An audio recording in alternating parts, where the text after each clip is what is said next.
Welcome, everyone, to a WAC Women's Basketball Chat. I'm Andy Katz. Pleased to be joined by Jarrod Olson, head coach at Cal Baptist. Off to a 3-0 start.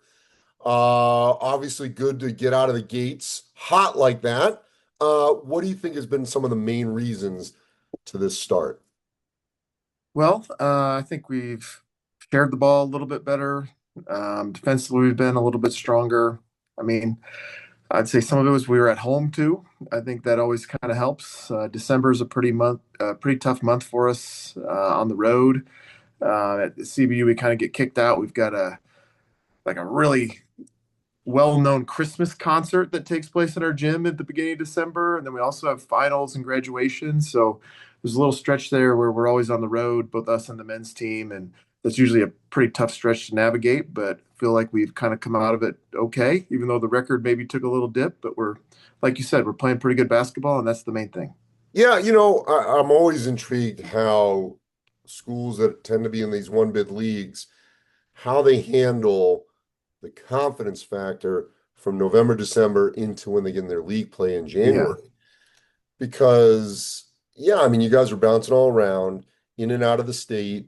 You end up losing six in a row. It ended up being what, seven of eight, yeah, yet it didn't seem to have like a, recurring effect where that affected the start of the league play. yeah. How did you manage and navigate, that as a coach, knowing you don't want them to be too discouraged when the results aren't there at the end? Right.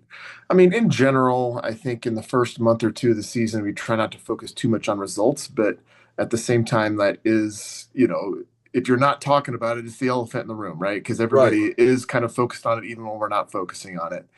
Um, and I think that the biggest challenge is always to you want to just focus, get your team to the point where they can play well. And then when you get into the league where you're just trying to like convince everybody it's a fresh start, because it actually really is, it is kind of cliche, but the season is really just starting over, when we get into the league. And there was a pretty, clear line of demarcation in terms of like we played Nebraska, then we have a break for Christmas. We took time off, we came back, and it really was like a complete restart because like you said, we're a one bid league. No matter what we did in the non-conference, it wasn't going to matter in terms of making the NCAA, but it does matter in terms of like, growing and building your team. And so I think there were some pretty good lessons we kind of learned during that time that are gonna, serve us well, as we get into the conference. The other thing too is your offense really has picked up. I mean, I'm just looking here, 82 against Utah Valley, Yeah. 85 against Arlington, 80 against Tarleton State. Um, and looking across the country, a lot of these teams in some of these other leagues, they're not putting up those kind of numbers.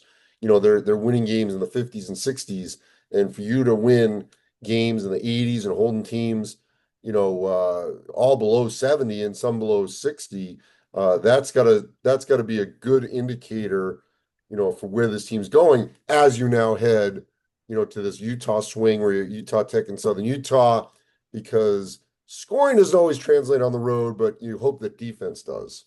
Yeah, I mean, we've been trying to sell, our team on just being a really good defensive team, because I feel like I always kind of felt like the offense would come eventually, but it looked like it may not, and then all of a sudden, bang, there it is.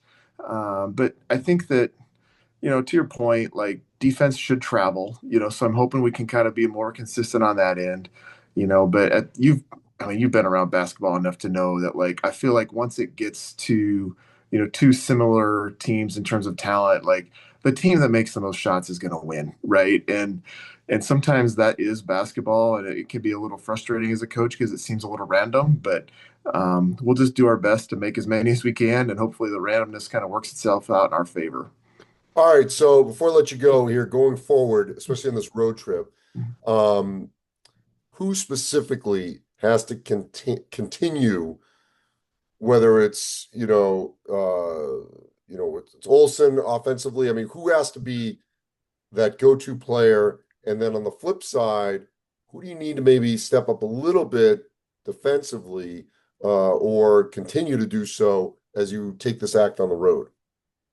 I think that that is kind of like I get the question. I'm going to say it's a loaded question because I think that and give you a little, coach speak in that, like, I really feel like we've got enough players, that we can have somebody have an off night. There's plenty of talent there to step up. To me, it's like, are we going to be selfless? Are we going to buy into the team? If you're only getting, you know, I'd say somewhere between 0 and 15 minutes some games, can you be ready to play 30 some night? And go into that without like baggage with you, and be there for the team. I think that's going to be a real challenge for us, because I think that we can't be playing against ourselves. We have to make sure we're all unified together. And then the other thing is, we've won 3 games at home. We haven't won a road game in the league yet.